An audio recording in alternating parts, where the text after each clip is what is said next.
And I spoke to Lora Snyder. She's the campaign director for Oceana. That's an organization that focuses on protecting the world's oceans.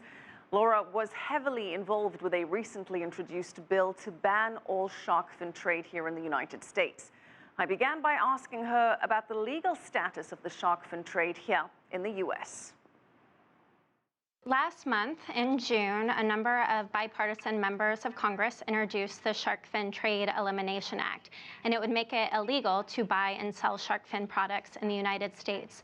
Currently, it is illegal to actually fin a shark in U.S. waters, and finning means that when the fisherman pulls the shark up on deck, they then cut the fins and then can drop the body back into the ocean, leaving the shark to suffer and drown or be eaten alive. So that's illegal in the United States, but the buying and selling of shark fins is allowed, with the exception of 11 states that have passed bans banning the buying and selling of shark fin products. And Laura, where does shark finning and shark fin trade stand legally around the world? Is it banned in most countries or allowed? Shark finning is banned in some countries, but it is legal in many countries. A couple of countries, including Congo and Egypt and the Bahamas, and a couple others have banned the buying and selling of shark fin products, but everywhere else it is legal to buy and sell shark fins. How big is the global shark fin market if you were to put a dollar amount to it? Well, the conservative estimates are that the shark fin exports are valued at over $400 million. But in terms of how many sharks are being killed for the shark fin trade, the fins of up to as many as 73 million sharks make it into the global shark fin trade every year. Some would argue that shark fin and shark fin soup is a very important part of cultural heritage and that it can be sourced sustainably. What do you say to that?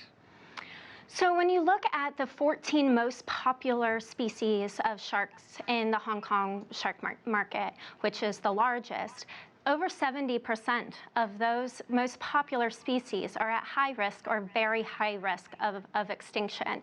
So the species, the large-bodied, big sharks are the ones that are really making it into the global shark fin trade.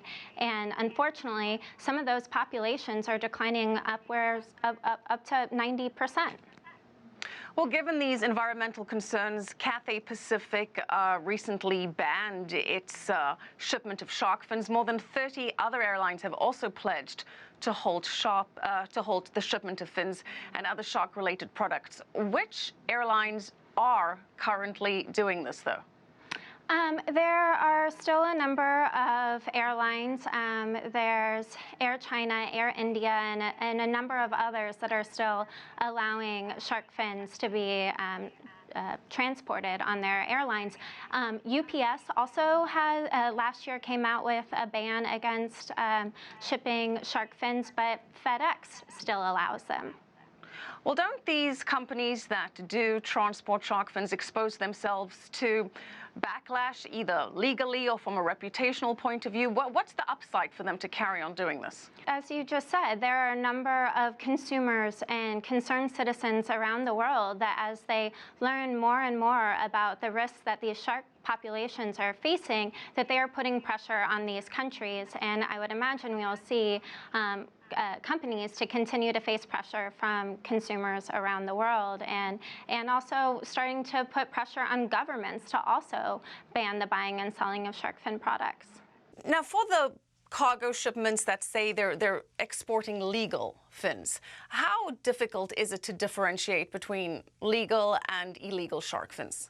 It's really difficult to know if a shark has been finned at sea or if it was legally caught, or even what species of shark it is. There's over 450 species of sharks, so it's very hard, and if not impossible, to know where that shark was caught, how it was caught, and what the status of that shark population is.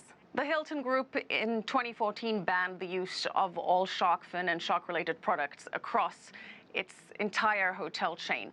What impact can big multinational corporations have in ending this practice? Corporations have a huge role to play here.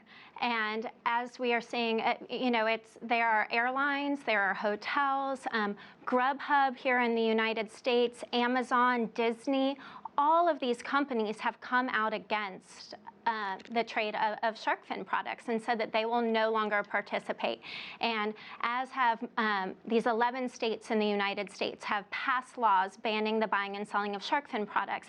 And now it is time for countries like the United States to go ahead and pass the Shark Fin Trade Elimination Act and get other countries to do the same. Governments have a role to play, corporations have a role to play, and citizens have a role to play.